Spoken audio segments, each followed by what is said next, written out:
Ciao a tutti ragazzi!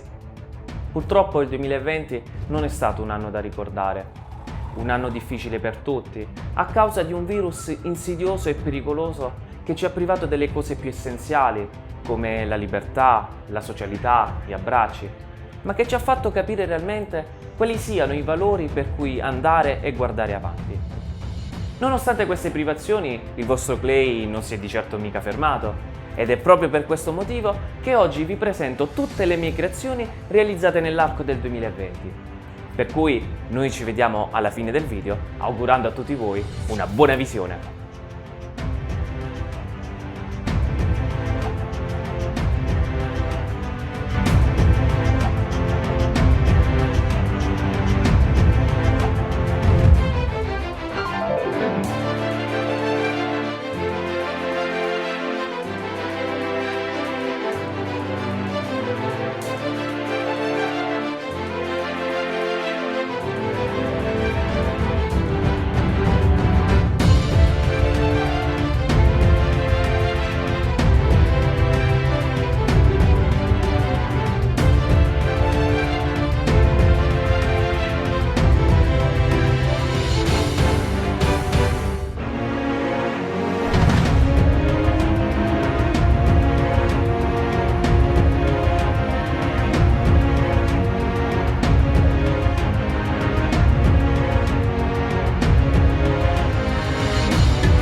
Benissimo ragazzi, giunti così alla fine di questo video, mi raccomando, continuate a sostenere il vostro play attraverso un gran bel like, a commentare e a condividere i miei video con i vostri più stretti amici. Se non siete ancora iscritti al canale, ovviamente iscrivetevi, cliccando sulla campanellina delle notifiche per rimanere aggiornati sulle mie future creazioni. Il video finisce qui e non mi resta far altro che augurarvi un buon e sereno anno a tutti voi, nella speranza di ritornare a baciarci e abbracciarci più forti di prima. Buon anno a tutti!